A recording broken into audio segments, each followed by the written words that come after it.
ओम शांति।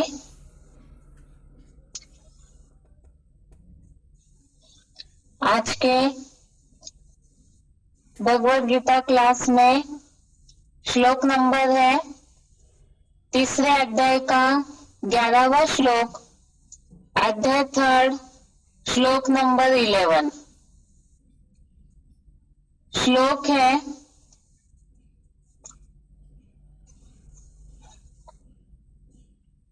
देवान् भावयतानेन ते देवा भावयन्तु वः परस्परं भावयन्तयः श्रेयः परमवाप्स्यस्त। श्लोक दोबारा। देवान् भावयतानेन ते देवा भावयन्तु वः परस्परं भावयन्तयः श्रेयः परमवाप्स्यस्त। संधि विच्छेद श्लोक का देवान् भावयत अनेन ते देवा भावयन्तु वः परस्परं भावयन्तयः श्रेयः परम अवाप्स्यस्त। संधि विच्छेद दोबारा। देवान् भावयत अनेन ते देवा भावयन्तु वः परस्परं भावयन्तयः श्रेयः परम अवाप्स्यस्त। शब्दों का अर्थ है अनेन अर्थात इससे, देवान अर्थात देवों को, भावयत अर्थात संतुष्ट करो, ते देवा अर्थात वे देवता, वह अर्थात तुमको, भावयन्तु अर्थात संतुष्ट करे, परस्परम अर्थात एक दूसरे को, भावयन्त अर्थात तृप्त करते हुए, परम श्रेयः अर्थात परम कल्याण को, अवाप्स्यस्त अर्थात प्राप्त करो। शब्दों का अर्थ दोबारा। अनेन अर्थात इससे, देवान अर्थात देवों को, भावयत अर्थात संतुष्ट करो, ते देवा अर्थात वे देवता, वह अर्थात तुमको, भावयन्तु अर्थात संतुष्ट करे, परस्परम अर्थात एक दूसरे को, भावयन्तयः अर्थात तृप्त करते हुए, परम श्रेयः अर्थात परम कल्याण को, अवाप्स्यस्त अर्थात प्राप्त करो। श्लोक का अर्थ है इससे देवों को संतुष्ट करो, वे देवता तुमको संतुष्ट करे, एक दूसरे को तृप्त करते हुए परम कल्याण को प्राप्त करो। इससे देवों को संतुष्ट करो, वे देवता तुमको संतुष्ट करे, एक दूसरे को तृप्त करते हुए परम कल्याण को प्राप्त करो।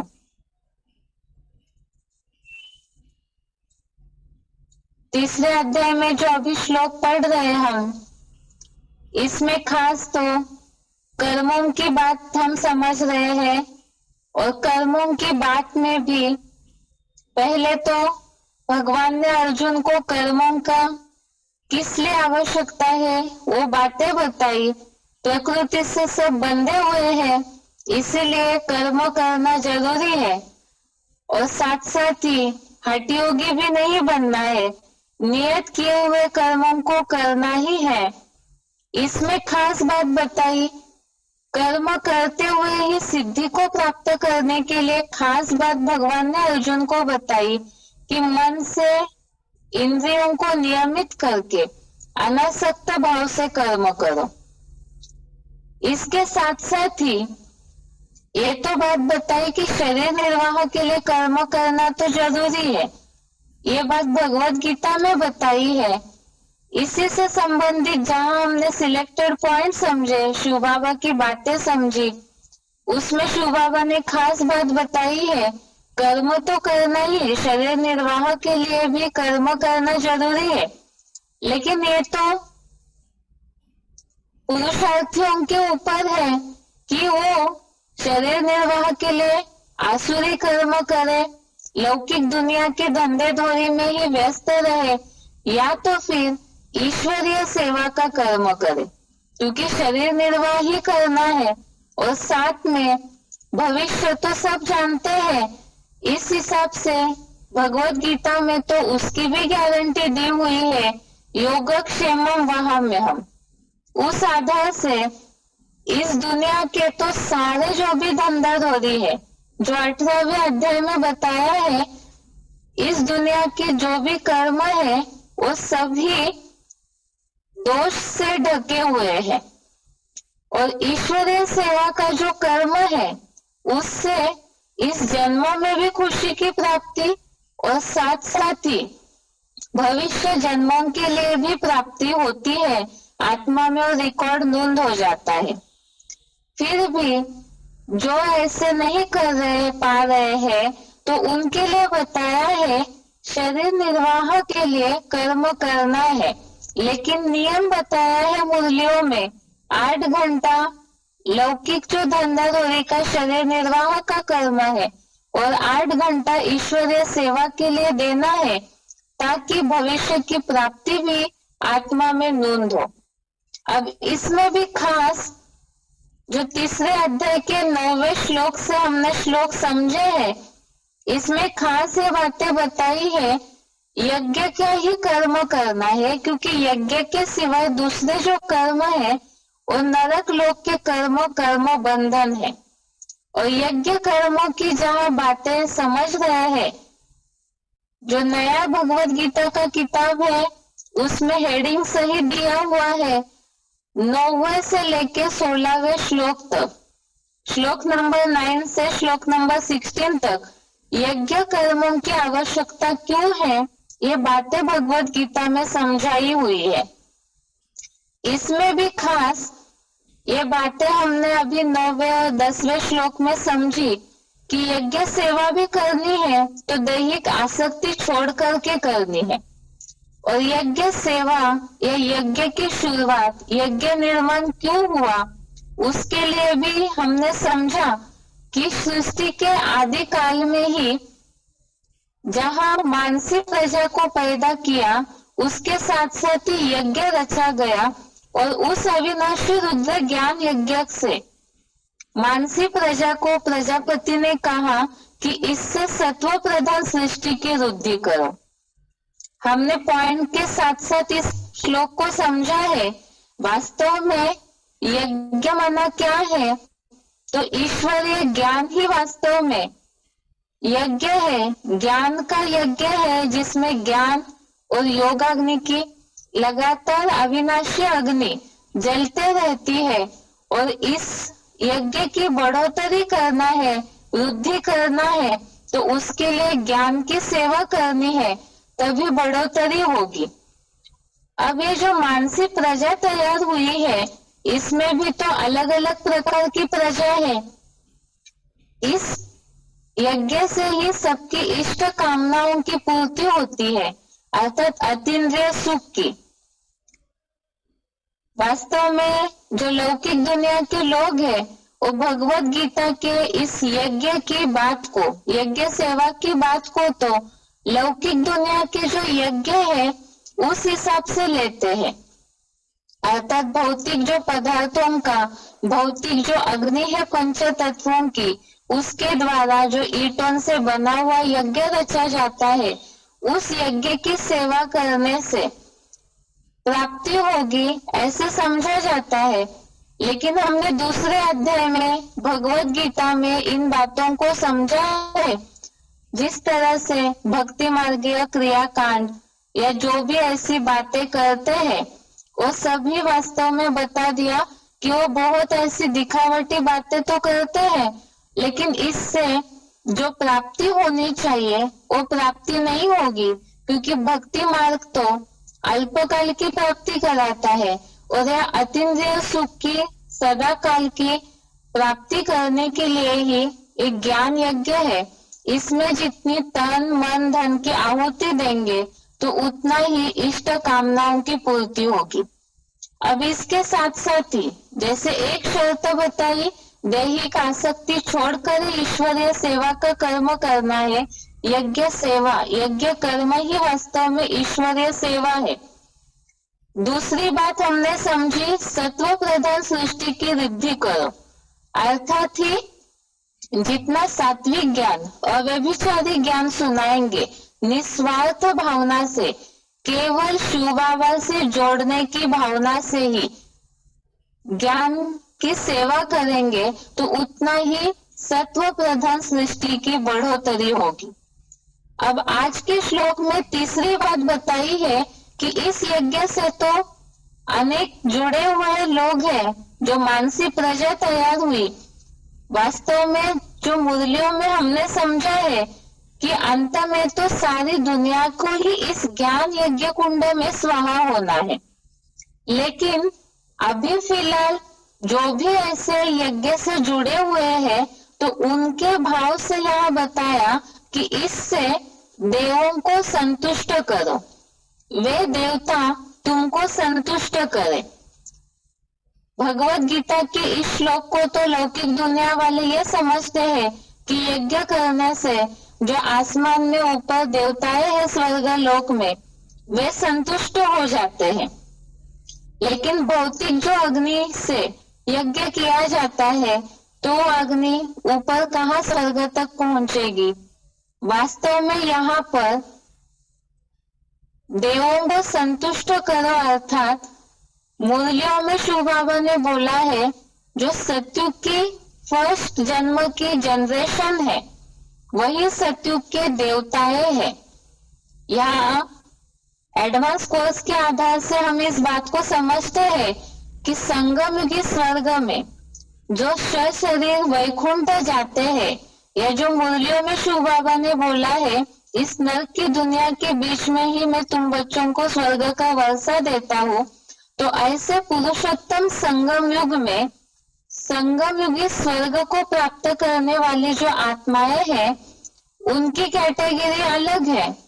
और सतयुग में जो पहले जन्म में देवता जन्म लेने वाले हैं राधा कृष्ण जैसी आत्माएं, अर्थात ही यहाँ संगम युग में हम जिन्हें ब्रह्मा सरस्वती के नाम से जानते हैं, तो कोर्स के आधार से बेसिक के हिसाब से भी सब जानते हैं कि सतयुग के पहले जन्म में राधा कृष्ण के रूप में वो आत्माएं जन्म लेती है। तो उन्होंने भले ही शरीर छोड़ा है, लेकिन सूक्ष्म शरीर से वो आत्माएं अभी भी पुरुषार्थ करते हैं। और वो पुरुषार्थ कैसे करते हैं? तो जो यहाँ शरीर के साथ पुरुषार्थ कर रहे हैं उनमें प्रवेश करके वो आत्माएं पुरुषार्थ करती है, जिसके लिए बोला जाता है इंस्पिरेटिंग पार्टी, अर्थात उमंग उत्साह देने वाली पार्टी। तो ऐसे जो देव हैं उनको संतुष्ट करो, वे देवता तुमको संतुष्ट करे। एक दूसरे को तृप्त करते हुए परम कल्याण को प्राप्त करो। अब यहाँ संतुष्टता की बात आई है। वास्तव में शिव बाबा मुरलियों में बोलते हैं, जो यहाँ क्लैरिफिकेशन में भी बात आई है, एक बार क्लैरिफिकेशन सहित इस बात को पढ़ते हैं जिससे श्लोक का अर्थ समझ में आएगा। इस यज्ञ से 9 कुली के ब्राह्मण सो पावन शरीरी देवों को संतुष्ट करो। वे देवता तुमको कल्पांत काल में भी सूक्ष्म देह द्वारा इष्ट भोगादि से संतुष्ट करे। ऐसे एक दूसरे को परस्पर सहयोग द्वारा तृप्त करते हुए विष्णु लोकीय परम कल्याण को प्राप्त करो। श्लोक का अर्थ दोबारा देखते हैं।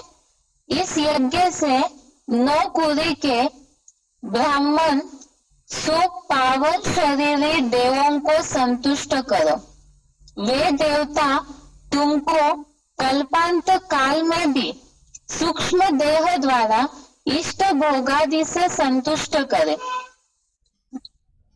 ऐसे एक दूसरे को परस्पर सहयोग द्वारा तृप्त करते हुए विष्णु लोकीय परम कल्याण को प्राप्त करो।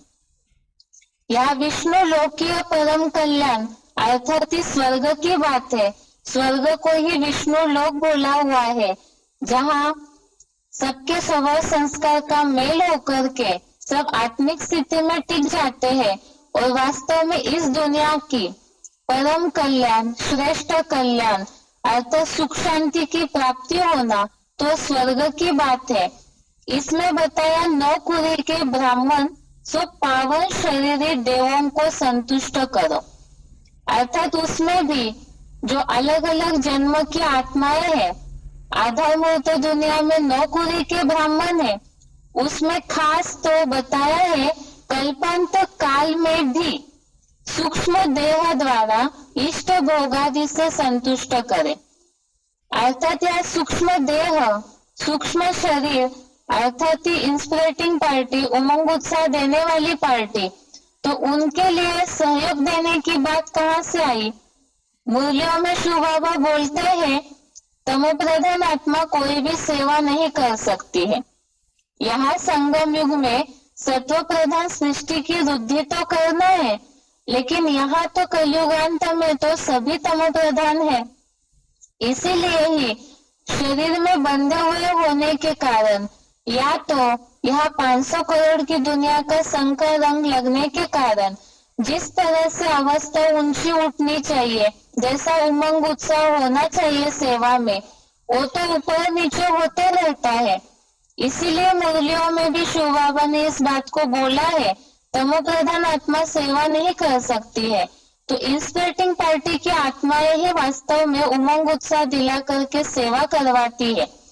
अब यहाँ पर एक दूसरे को सहयोग करना अर्थात मुरलियों में शिव बाबा ने बोला है, जैसे राम वाली आत्मा में ब्रह्मा की सोल प्रवेश करती है तो हनुमान राम को सहयोग करते हैं और श्री राम हनुमान को सहयोग करते हैं। इसी तरह से जो भी नंबरवार ऐसी आत्माएं जुड़ी हुई है, कनेक्टेड है, तो यहाँ है हिम्मत की बात। जितना हम हिम्मत करेंगे उतना इंस्पिरेटिंग पार्टी उमंग उत्साह दिला करके सेवा का कार्य आगे बढ़ाती है। तो यहाँ ही यही बात है देवों को संतुष्ट करने की, अर्थात हिम्मत का कदम बढ़ाता है तो सहयोग भी इंस्पिरेटिंग पार्टी के द्वारा मिलेगा। और इसी तरह से जो यज्ञ की बढ़ोतरी होना और खास लक्ष्य है इस यज्ञ के द्वारा स्वर्ग की स्थापना करना। ईश्वरीय ज्ञान जितना ज्यादा फैलेगा इस दुनिया में उतना ही आत्माओं का कल्याण होगा, क्योंकि मुरलियों भगवत गीता में ये बात बोली हुई है, नहीं ज्ञानेन सदृशम पवित्रम इह विद्यते, अर्थात ज्ञान के द्वारा ही वास्तव में जो बोला जाता है रीते ज्ञानान्न मुक्ति, ज्ञान के द्वारा ही सबकी मुक्ति होनी है। इसीलिए ही ऐसे ईश्वरीय ज्ञान की जितनी सात्विक सेवा करेंगे तो उतना ही यज्ञ की बढ़ोतरी होगी और एक दूसरे को जितना सहयोग करेंगे, क्योंकि सहयोग के बिना जो बोलते हैं बेसिक में भी शिव बाबा भी बोलते हैं, सहयोग के द्वारा ही इस सृष्टि पर सुखमय संसार बनेगा। तो उस हिसाब से ही ये विष्णु लोक के परम कल्याण की प्राप्ति भी उसी आधार से होगी। इसके साथ साथ ही यहाँ तो खास बात बताई है इंस्पिरेटिंग पार्टी के हिसाब से कि उन देवों को संतुष्ट करो, वे देवता तुमको संतुष्ट करे। ये बात इस श्लोक के भावार्थ में खास बताई। और साथ साथ ही मुरलियों के हिसाब से भी अगर हम समझे तो मुरलियों में शिव बाबा बोलता है कि ब्राह्मणों को भी जो जितना योग्य होगा वो उतना सहयोगी भी होगा। अर्थात यहाँ पुरुषोत्तम संगम युग में पुरुषार्थी जीवन में भी ईश्वरीय सेवा के कार्य में जितना हम यहाँ पुरुषार्थी शरीर में जो भी सेवा के साथी है उनको जितना यहाँ सहयोग देंगे हर ईश्वरीय सेवा के कार्य में, तो उतना ही कल्याण आत्मा में नूंद होते जाता है। जैसे कि खास बात तो है, मुरलियों में शिव बाबा बोलते हैं कि रुद्रमाला के जो मनके हैं वो आपस में मजबूरी से मिले हुए हैं। अब इस बात को समझ करके ऐसे सोचते हैं बाबा ने तो मुरली में ऐसे ही बोला है, तो इसलिए संस्कार मिलाने की कोशिश ही नहीं करेंगे। तो शिव बाबा के ईश्वरीय कार्य में जिस तरह से हमें स्वर्ग स्थापना में मददगार बनना है तो वैसे हम मददगार नहीं बन पाएंगे, और कल्याण को जो प्राप्त होना है तो उसमें भी कहीं ना कहीं कमती आ जाएगी, कटौती होती जाएगी।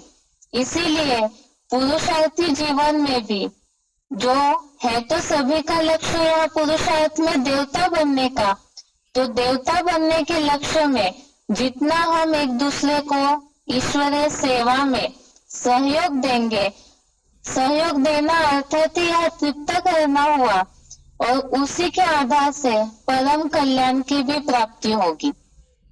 यह आज के श्लोक का अर्थ है। इसे उच्चारण के साथ एक बार सुनते हैं, इसके साथ कुछ पॉइंट्स है और सिलेक्टेड क्लिप है उसे भी सुनेंगे।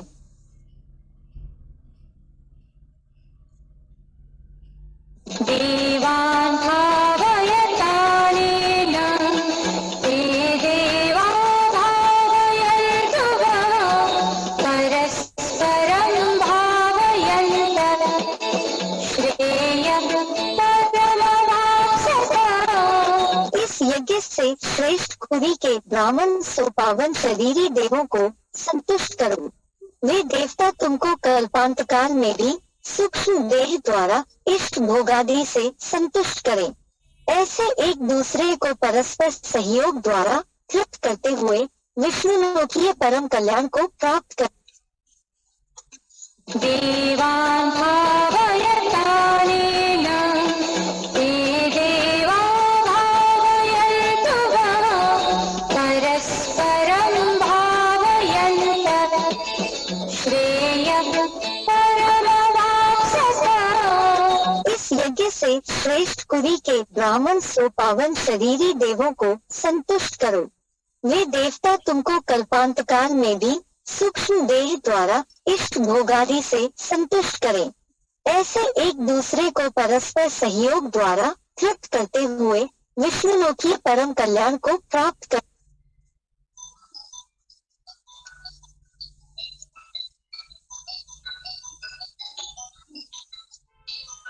आगे इस श्लोक से रिलेटेड पॉइंट्स है।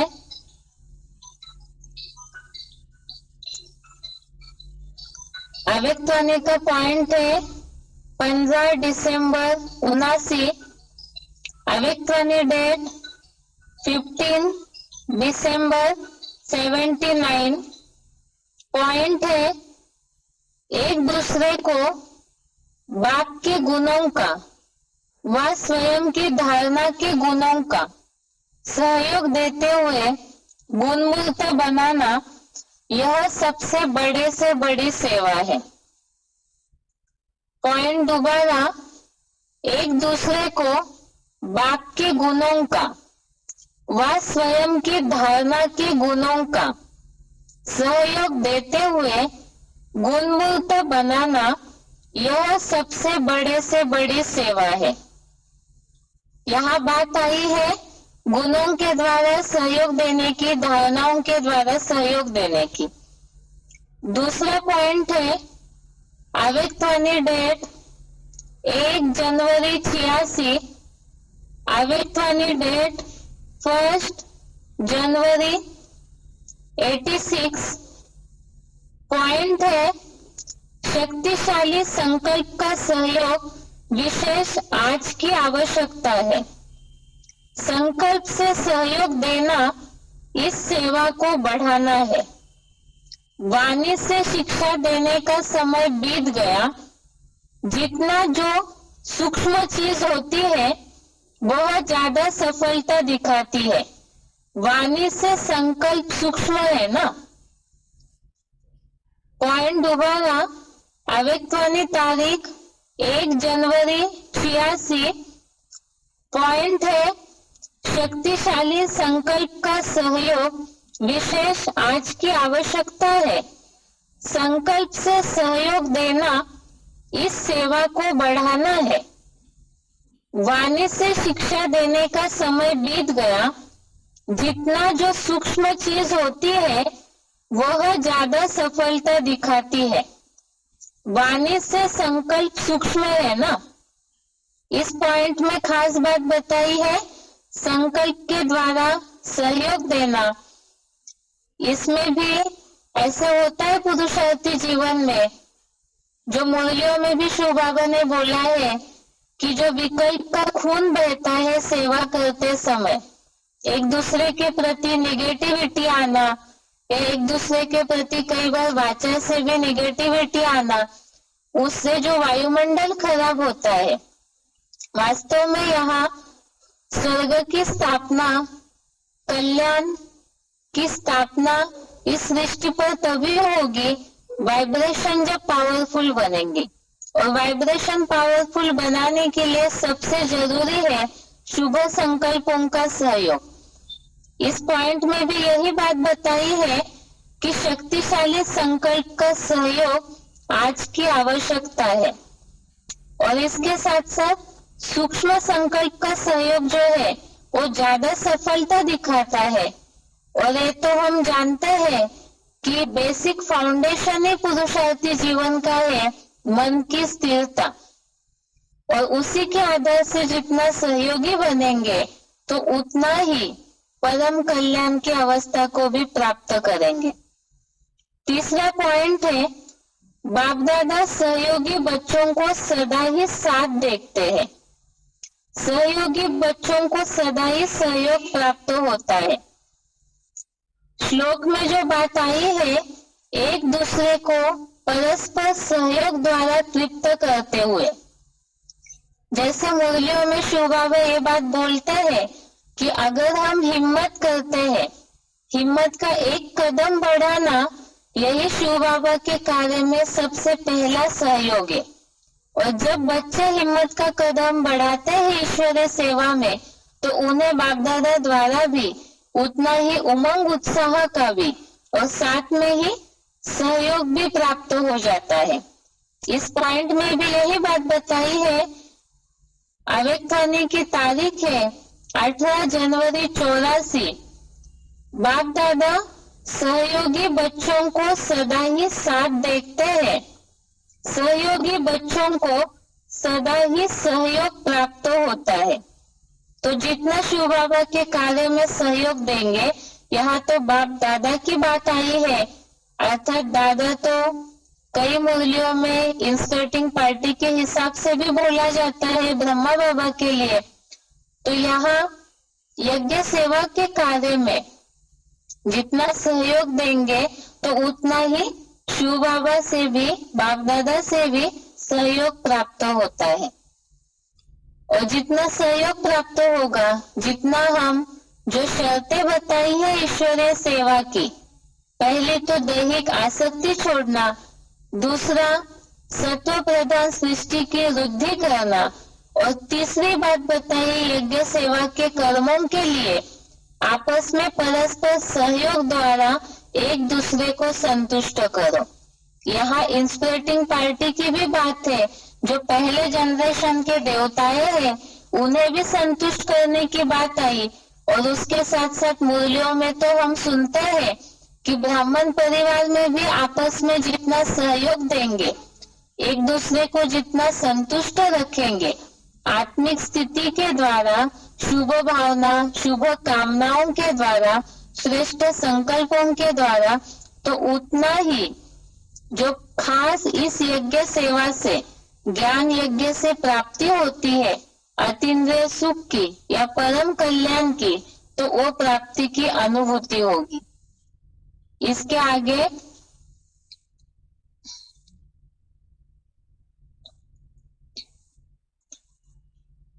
इसी श्लोक से रिलेटेड तीसरे अध्याय का 11वें श्लोक से रिलेटेड सिलेक्टेड पॉइंट है। वार्तालाप नंबर है 1731, डिस्कशन नंबर है 1731। तीसरे अध्याय में देवां भावयतानेन ते देवा भावयन्तः परस्परं भावयन्तः स्नेहः परमात्मः। इससे देवात्माओं को संतुष्ट करो। ये दिव्य आत्मा है, तुमको संतुष्ट करे। आत्मा करने तुम ब्राह्मणों की दुनिया में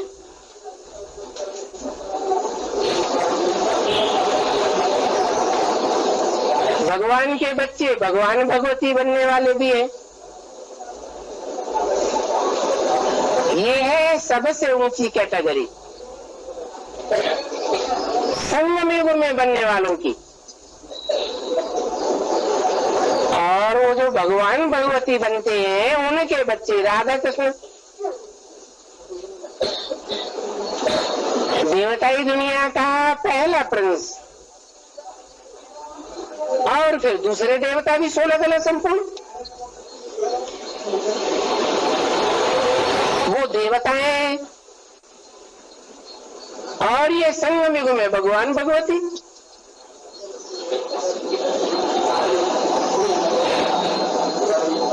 अब इस श्लोक में बताया कि देवताएं उनकी आत्माएं इस समय संगम युग में है या नहीं है? उनको खुश करना चाहिए या नहीं करना चाहिए? है? उनको प्रसन्न करेंगे तो वो हमारे कार्य को संपन्न कर देंगी। जैसे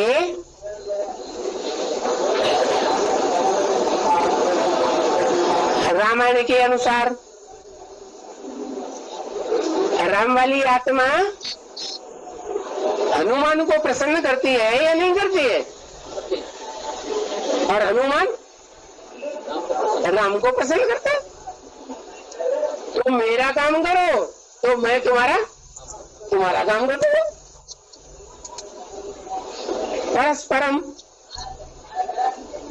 परस्पर एक दूसरे को सहयोग दे। ब्राह्मणों की दुनिया में वैश्य में से ढेर सारी आत्माएं हैं जो बेसिक नॉलेज पूरा लेकर के संपन्न स्टेज में लेकर के अपने शरीर का पुरुषार्थ पूरा कर लेते हैं। स्थूल शरीर का वो सतयुग में जाके देवता के रूप में जन्म लेंगे। परंतु अभी भी वो देवता का पुरुषार्थ कर रहे हैं। वो देवता बनने का पुरुषार्थ करने का रास्ता कोई बताने वाला है या नहीं है? है? वो तो निराकार है, उसको तो मुख ही नहीं है। तो उन देव आत्माओं को ज्ञान कैसे मिले? है? जरूर वो निराकार शिव किसी मुकर्रर साकार रथ के द्वारा हम बच्चों को डायरेक्ट ज्ञान देता है। और हम बच्चों में बेसिक में शरीर छोड़ने वाली अपने साकार शरीर से पुरुषार्थ को संपन्न करने वाली देवात्माएं शरीर छोड़ करके हम बच्चों में प्रवेश कर रही है। एक दूसरे के सहयोगी बने या नहीं बने? है बने। हाँ जी, जिनको अव्यक्तवाणी में इंस्पिरेटिंग पार्टी कहा है, इंस्पायर करती है। हम बच्चों को उमंग उत्साह देने वाली है। जैसे ब्रह्मा की अव्यक्तवाणी गुलजार दादी में आती है, हमको बहुत उमंग उत्साह देती है।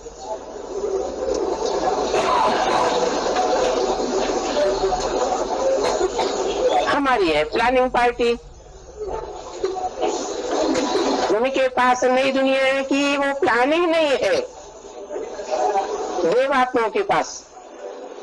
और हमारे पास शिव बाबा की दी हुई नई दुनिया की प्लानिंग क्या है? वो इंजीनियरिंग की पढ़ाई हम बच्चों को शिव बाबा पढ़ा रहा है। उमंग उत्साह देने की जो शक्ति है उन सूक्ष्म शरीरधारियों के पास है। तो दोनों एक दूसरे को सहयोग देते हुए आगे बढ़ते रहे।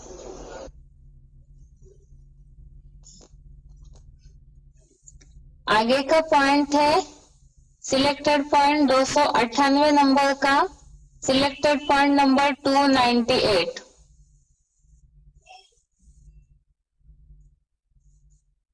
अभी करना ही है, कुछ भी हो जाए, ये हिम्मत रखो, दृढ़ संकल्प रखो। अगर मानो कभी बदुआ का प्रभाव पड़ भी जाए तो 10 गुना दुआएं ज्यादा दे करके उसको खत्म करो। एक बदुआ के प्रभाव को 10 गुना दुआएं देके उसको हल्का कर देना, फिर आपके अंदर हिम्मत आ जाएगी। नुकसान तो अपने को होता है ना, दूसरा तो बददुआ लेके चला गया, लेकिन जिसने बददुआ संभाली दुखी कौन होता है? देने वाला देता है या लेने वाला? देने वाला भी होता है, बददुआ देने वाला भी फिर बाद में आपके वाइब्रेशन से दुखी हो जाएगा, क्योंकि लेने वाला ज्यादा होता है, लेने वाला तो अलबेला होता है।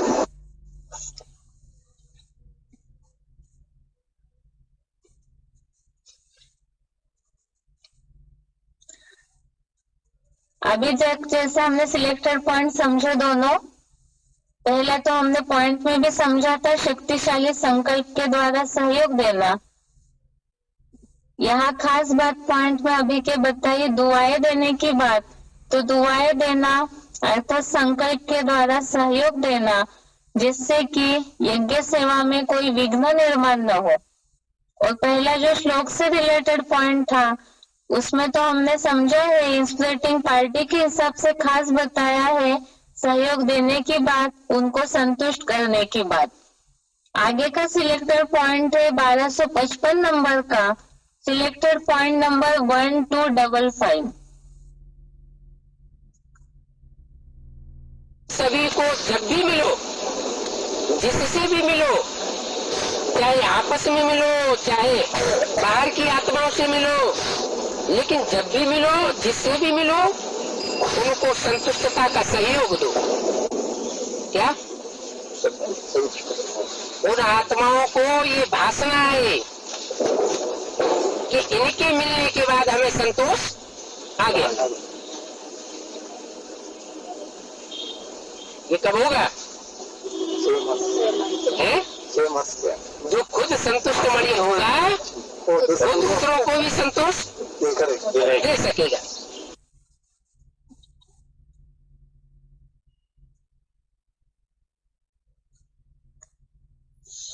आगे का सिलेक्टेड पॉइंट है 421 नंबर का, सिलेक्टेड पॉइंट नंबर 421।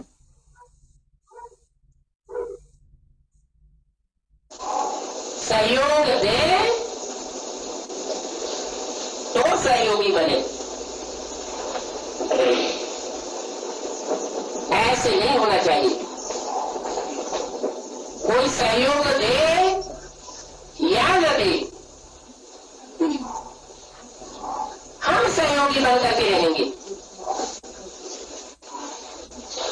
सहयोग, स्नेह और प्यार ये मांगने की चीजें नहीं होती है।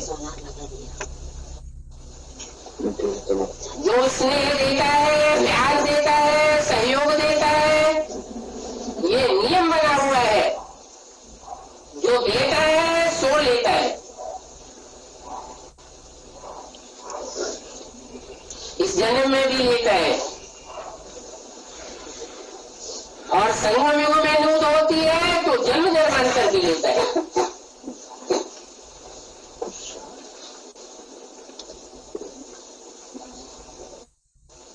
ये कर्म की चोरी है कि जो देता है सो रिटर्न में लेता है। द्वापर कलयुग में भी ये चोरी चलती रहती। इस जन्म में हम जो देंगे अगले जन्म में हमको वापस जरूर मिलेगा। तो इसलिए और सहयोग की भीख मांगने की दरकार नहीं है। कोई इसलिए सहयोग देता है तो इसलिए सहयोग देना है, ऐसा नियम बनाने की दरकार नहीं है।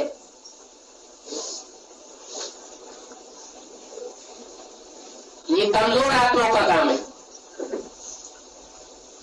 पावरफुल आत्माओं का काम है कोई सहयोग दे या न दे, प्यार दे या न दे,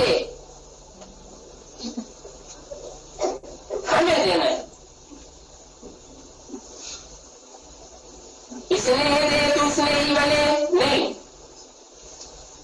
जैसे ब्रह्मा बाप हर बच्चे के प्रति सहयोगी बने, इसने ही बने, ऐसे सर्व के सदा इसने ही और सहयोगी बनो। कोई के इसने ही बनना है, कोई के सहयोगी बनना है, कोई का नहीं बनना है। ये भी उदार चित्त बच्चों का काम नहीं है। जैसे बाप दादा सदा हर बच्चे के प्रति उदार चित्त रहे तो जो बाप के बच्चे होंगे सूर्यवंशी उनका भी क्या काम होगा? हर आत्मा के प्रति उदार चित्त होंगे। इसको कहा जाता है बाप समान बनना।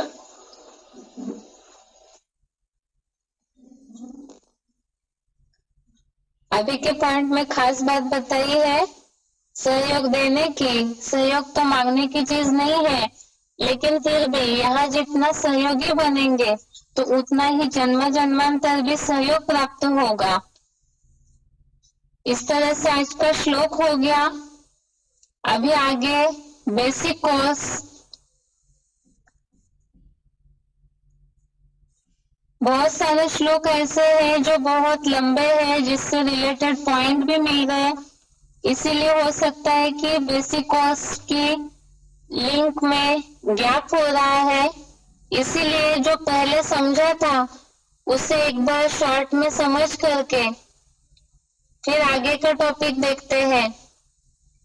बात चल रही थी हमारी बेसिक कोर्स में साकार लोक की, जिसमें हमने सबसे पहले 84 लाख योनियों की बात की थ्योरी को समझा है कि मनुष्य आत्मा 84 लाख योनियों में नहीं जाती है।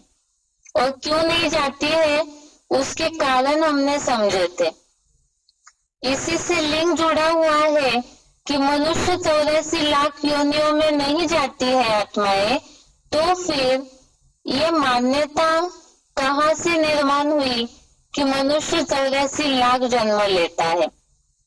उसे ही हमने भगवत गीता के कुछ श्लोकों का उदाहरण लेकर के समझा है, दुनियावी कुछ बातों को भी लेकर के समझा है कि वास्तव में इसी साकार लोक पर मनुष्य जब अपने गुणों से ऊपर उठता है तो देवता बनता है, और जब नीचे गिरता है मानसिकता से, कर्मों से, तो जानवर ये जैसे कर्म करता है। और वो जानवरीय जैसे जो कर्म करता है उसे ही दुनिया वालों ने मान्यता फैला दी कि मनुष्य जानवर रूप में जन्म लेता है। और भगवत गीता में उसी बात को आसुरी योनि, मूढ़ा जन्मनी जन्मनी या राक्षस योनि के रूप में उल्लेख किया हुआ है। इन बातों को हमने समझा है कि मनुष्य देवता से असुर क्यों बनता है और फिर मनुष्य से देवता कैसे बन सकता है। नीचे गिरा हुआ है, असुर बने हैं, तो ऊपर उठने का रास्ता क्या है, इनकी सारी बातों को हमें कोर्स में भी समझना है।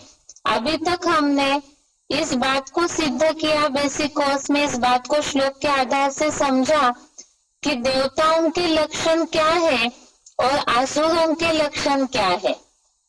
उसी आधार से ही वास्तव में इसी दुनिया में मनुष्यों के जो कर्म दिखने में आवे, शरीर तो मनुष्यों का है लेकिन विचारधारा जो उनकी जानवरियत जैसी आसुरी स्वभाव वाली है, तो वास्तव में इसी सृष्टि पर ही देवता और असुर अपने गुण कर्मों के आधार से होते हैं।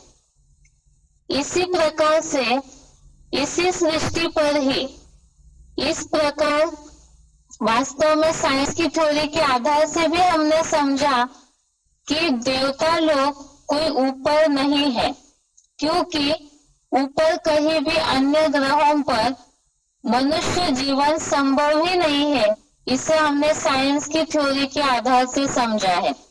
और साथ में ही भगवत गीता में भी इस बात को निर्मल लोक या सतोगुणी लोक की जो उल्लेख आया है, तो वास्तव में वो गुण और कर्मों के आधार की ही बात है।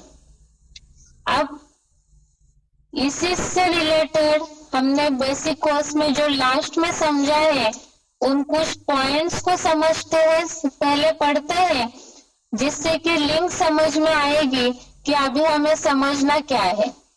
साकार लोक में जैसे 84 लाख योनियों की बात कट हो गई, अर्थात ये मान्यता गलत है, इसे हमने जिज्ञासुओं को क्लियर किया, क्योंकि जब तक पहली मान्यताएं जिज्ञासुओं के मन से क्लियर नहीं होती है, तब तक अगर हम आगे समझाएंगे भी तो भी उनकी पुरानी मान्यता और आगे की हमने शिव बाबा ने समझाई हुई बातें दोनों मिक्स होकर के हो सकता है जिज्ञासु और कंफ्यूज हो जाए। इसीलिए इस श्लोकों के आधार से जो भी 84 लाख योनियों की बातें क्लियर की है, तो जरूर उन्हें टटोल के देखिए कि क्या वो इन बातों को मान रहे हैं या नहीं मान रहे, क्योंकि जब तक उस बात को क्लियर नहीं करते, 84 लाख योनियों की जो बात है कई लोग बुद्धि में बहुत फिक्स करके रखते हैं, जब तक इस बात को नहीं हटाते हैं तब तक आगे का जो सृष्टि चक्र का नॉलेज है, जिसमें कि ये सारी बातें आती है, सृष्टि चक्र के बारे में भी ये बातें मनुष्यों के बुद्धि में है कि लाखों का ये युग लाखों का है, हजारों वर्ष का है, बहुत लंबा समय भी विनाश के लिए पड़ा हुआ है, बहुत सारे ऐसी मान्यताएं हैं। ये तभी क्लियर होगी जब पहले मनुष्यों के जन्मों की बात क्लियर हो जाएगी। अभी तक हमने जो समझा है उसका सार एक बार देखते हैं, उसके बाद सृष्टि चक्र के बारे में क्या मान्यताएं हैं उसे समझते हैं। मनुष्य देवता से असुर क्यों बनता है? पहली बात, अभी तक जो हमने देवताओं के लक्षण देखे, असुरों के लक्षण देखे भगवत गीता के श्लोक के आधार से, उससे यह सिद्ध होता है जैसे देवताई लक्षणों में बहुत सी बातें आई, तेजस्विता, क्षमा और भी ऐसी नम्र चित्तपना, ऐसे बहुत से लक्षण देवताओं के आए। और असुरों के जो लक्षण है उसमें बल, घमंड, अनेक विचारों में भटके हुए, ऐसे बहुत से लक्षण बताए हुए हैं। तो इन दोनों अंतरों से जो श्लोकों में हमने अलग अलग लक्षण समझे हैं, उस आधार से सत्व गुण वाले ऊपर जाते हैं, सत्य योनि को पाते हैं अर्थात ये मनुष्य ही ऊंचे उठ करके देवता बनता है। दूसरी बात, जो आसुरों के लक्षण समझे हमने, उस आधार से तमोगुण वाले नीचे अधम गति में जाते हैं, असत योनि को पाते हैं, अर्थात ही मनुष्य से असुर बन जाते हैं। जहाँ सत और असत योनियों की बात आई, भगवत गीता में कहीं भी जानवरियत का उल्लेख नहीं आया है। देवता और असुरों की बातों के लिए ही, उन्हीं बातों को समझाने के लिए ही सत और असत योनि का उल्लेख हमने श्लोकों में समझा है। अगली बात, इन सत और असत योनियों की बातों से ये बात सिद्ध होती है कि मनुष्य ही सत्वगुणी थे तब देवता थे, और इसी दुनिया को ही स्वर्ग कहा है, जिसमें हमने श्लोक में निर्मल लोक की बात या सत्वगुणी लोक की जो बात का उल्लेख आया था उसे समझा था। इस आधार से ही यहाँ इसी दुनिया में ही स्वर्ग होता है। जो बताया निर्मल लोक ऊपर है और सत्वगुणी लोक की बात आई, तो उन श्लोक के रेफरेंस में ये बात सिद्ध हुई थी कि वास्तव में यहाँ ही जो सत्वगुणी धारण करते हैं सत्व गुण को, तो देवता कहलाते हैं। और वही मनुष्य जब तमोगुणी बन जाते हैं तो ये दुनिया ही, ये धरती ही असुर लोग बन जाती है। जो साइंस के आधार से भी हमने समझा था कि धरती के नीचे वास्तव में ऐसे कोई पाताल लोक नहीं है। यहाँ मनुष्यों की बुद्धि देह की मिट्टी में इतनी रममान हो जाती है कि उसमें ही जानवरियत जैसे संस्कार आकर के वो आसुरी कर्म करने लगते हैं, जिसे बहुत सारे लोग दुनिया में राक्षसी कर्म कहते हैं, नराधम जैसे कर्म किए कहते हैं, या जानवरों जैसे हिंसक के कहते हैं। तो ये दुनिया वालों ने ही ये मान्यता फैलाई है। इसीलिए ही मनुष्य जो भी कर्म करते हैं, नर जो भी कर्म करते हैं, आसुरी पने का नीचे गिरा हुआ, तो नरक कहलाती है दुनिया। अभी हम देवता जैसे कब थे और असुर जैसे कब बने, लक्षण तो हमने समझ लिए कि नीचे गिरते हैं तमोगुणी बनते हैं तो असुर है, और ऊपर उठते हैं तो देवता बनते हैं। ये तो लक्षण समझे हमने, लेकिन अभी बात है समय को समझने की कि देवता जैसे बने थे वो समय कब था, और असुर जैसे बने थे तो वो समय कब था, और ऐसे क्यों बन जाते हैं, और क्या अभी असुर बने हैं तो फिर से देवता बन सकते हैं, और अगर देवता बन सकते हैं तो कब बन सकते हैं और कैसे बन सकते हैं।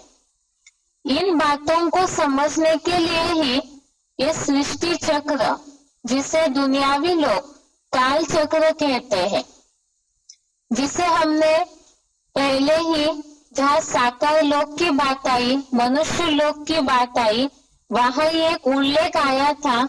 शेक्सपियर ने भी इस बात को बोला है, ये सृष्टि एक नाट्य मंच है, रंगमंच है।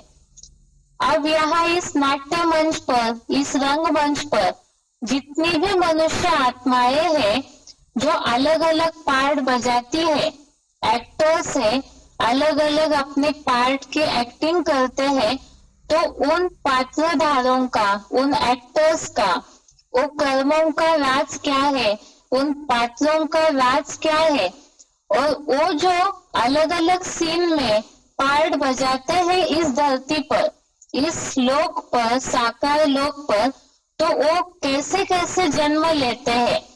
इन बातों को समझने के लिए ही हमें सृष्टि चक्र को समझाना जरूरी है। हो सकता है जिन्हें एडवांस कोर्स या बेसिक कोर्स समझाने की अच्छी प्रैक्टिस है, सभी अलग अलग लिंक से समझाते हैं। यहाँ बात केवल ये है कि भगवत गीता के आधार से जहाँ जहाँ हमें जिन जिन मान्यताओं को क्लियर करना है उस हिसाब से यहाँ ही 3 लोक के चित्र में ही सृष्टि चक्र को संक्षेप में बताने से एक तो जहाँ 84 लाख योनियों की बात आई तो उसी से रिलेटेड ही मनुष्यों के जन्मों की भी बात है, और जहाँ मनुष्यों के जन्म जुड़े हुए हैं वहाँ सृष्टि चक्र का समय भी जुड़ा हुआ है। ये सारी आपस में कनेक्टेड बातें हैं, इसीलिए ही यहाँ पर ही सृष्टि चक्र का संक्षेप में समझाने दी जा रही है। अभी खास बात इस 3 लोक के चित्र में समझने की है कि साकार लोक में ही, इस पृथ्वी लोक में ही सृष्टि का चक्र चलता है, काल चक्र चलता है। अब ये सृष्टि चक्र या काल चक्र जो है इसकी आयु के बारे में हम समझते हैं। तो अगला टॉपिक है इस चित्र में समझने का कि सृष्टि की आयु लाखों वर्ष है क्या। इस बात को हमें खास क्लियर करना है जिज्ञासुओं को। जहाँ हमने 84 लाख योनियों की बात को क्लियर किया वहां अभी हमें क्लियर करना है कि क्या यह सृष्टि की आयु लाखों वर्ष है। अब इसे समझने के लिए ही आगे के कुछ पॉइंट्स को पहले हम पढ़ते हैं, उसके बाद उसे समझेंगे। पहली बात है सृष्टि की आयु लाखों वर्ष है क्या। इस बात में पहली बात समझने की है काल चक्र व नाटक के राज में पहली मुख्य बात है इसका आयु व ड्यूरेशन कितना है। सृष्टि की आयु जो है इसमें खास बात सृष्टि की आयु, इसका जो ड्यूरेशन है, लंबाई है, जो समय है, ये कितना है, इस बात को पहले हमें समझना है। इसमें पहली बात गीता के श्लोकों में आए हुए योनियों के आधार से ये बात तो सिद्ध हो गई कि मनुष्य आत्मा अन्य कोई पशु व पक्षी की योनि में जन्म नहीं लेती है। अभी तक हमने इस बात को क्लियर समझा कि मनुष्य आत्मा कोई भी पशु पंछी की योनि में अर्थात 84 लाख योनियों में जन्म नहीं लेती है, जिसे हमने लौकिक दुनिया के उदाहरणों के साथ भी क्लियर किया कि पापों का दंड भोगने के लिए मनुष्य ही इतने दुखी है तो अलग योनियों में जाने की आवश्यकता नहीं है। साथ में ही जहाँ राक्षस योनि की, आसुरी योनि की बात आई तो उससे भी ये बात सिद्ध हो गई कि मनुष्य जो है वही यहाँ अपने गुण कर्मों के आधार से जानवरीय जैसा आसुरी पने वाला जन्म लेता है, तो अलग से वो पशु पंछी योनियों में जन्म क्यों लेगा। अगली बात है जब मनुष्य आत्मा अन्य दूसरे योनि में जन्म नहीं लेती है तो 84 लाख योनियों में जन्म लेने की बात ही गलत सिद्ध हो जाती है।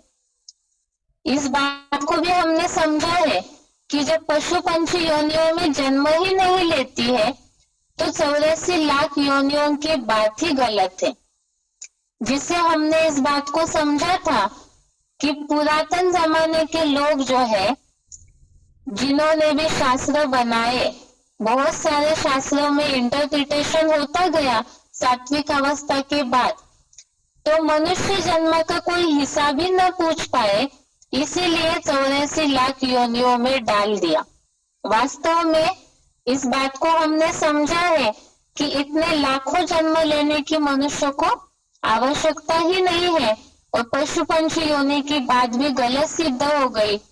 शास्त्रों में ही 2 अलग प्रकार की बातें आई है, जैसे पुनर्जन्म की बातों का उल्लेख हमने समझा था, शिखंडी का उल्लेख आया, उसके बाद द्रौपदी भी पूर्व जन्म में शिव भक्तिन थी।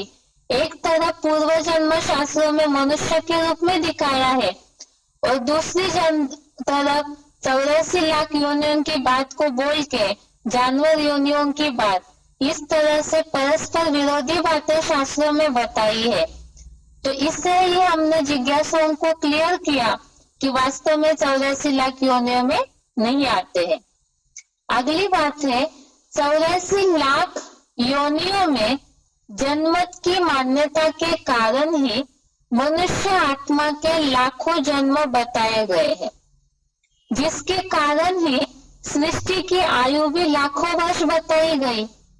84 लाख योनियों की बात या 84 लाख जन्मों की जो मान्यता शास्त्रों में फैलाई गई है, उस बात को सिद्ध करने के लिए ही सृष्टि की आयु को भी लाखों वर्ष बता दिया।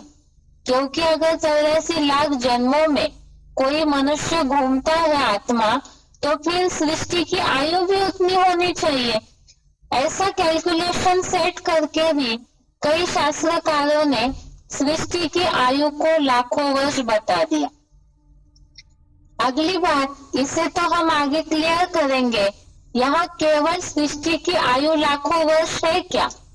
उससे रिलेटेड कुछ पॉइंट को हम समझ रहे हैं कि 84 लाख योनियों की बात को सही सिद्ध करने के लिए ही कई शास्त्रकारों ने, कई मनुष्यों ने सृष्टि की आयु को भी लाखों वर्ष बता दिया।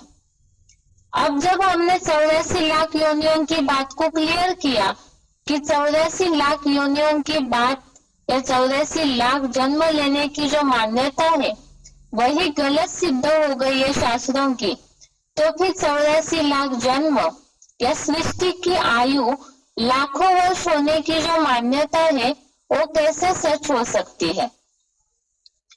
इसका मतलब जब 84 लाख योनियां ही नहीं है, क्योंकि 84 जन्म होते हैं केवल मनुष्यों के, और फिर जब 84 केवल जन्म होते हैं तो फिर ये लाखों वर्ष की जो बात आई, चाहे लाखों जन्म चाहे लाखों वर्ष सृष्टि की आयु, तो ये मान्यता भी वास्तव में कैसे सच हो सकती है? जब वो सच नहीं है तो फिर ये जो बातें आई है सृष्टि की आयु लाखों वर्ष की है, तो इसका और क्या कारण हो सकता है? शास्त्रकारों ने इस तरह की मान्यता क्यों फैलाई है, तो उसे भी हम समझेंगे, जिसमें बहुत सारे शास्त्रकारों ने दिव्य वर्ष की बातें बताई या एक युग की आयु को दूसरे युग से गुना करके लाखों वर्ष जोड़ करके बता दिया। तो ये बातें क्या है, इसे हम कल के कोर्स में समझते हैं। आज के लिए यहाँ तक ही। ओम शांति।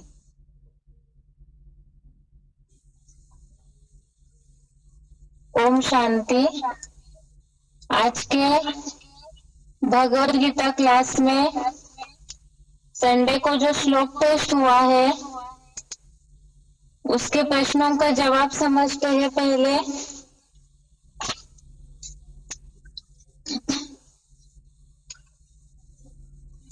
पहला प्रश्न है,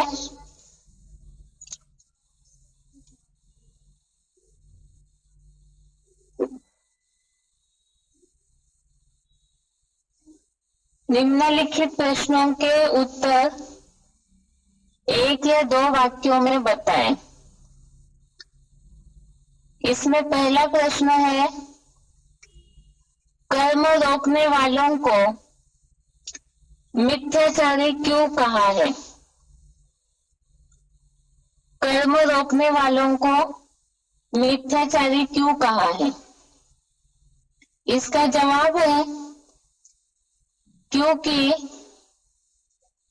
कर्मेंद्रियों से जो कर्म करते हैं उसे तो जबरन रोकते हैं, लेकिन मन से विषय भोगों को याद करते हैं, इसीलिए ही उन्हें मिथ्याचारी कहा है।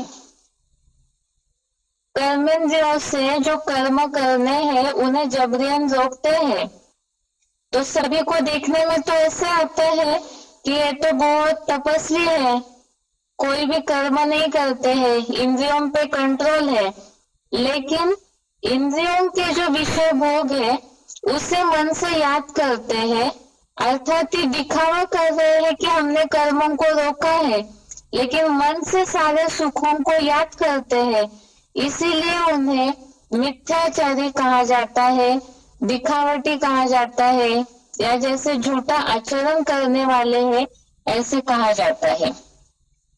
यह है श्लोक नंबर 3 का 6वां श्लोक, अध्याय 3 का 6 नंबर श्लोक। इसमें यह बात आई है कि कर्मेंद्रियों को जबरियन रोककर इंद्रिय के भोगों को मन से याद करता हुआ बैठता है, वह मिथ्याचारी है, अर्थात दिखावट कर रहे हैं लेकिन प्रैक्टिकल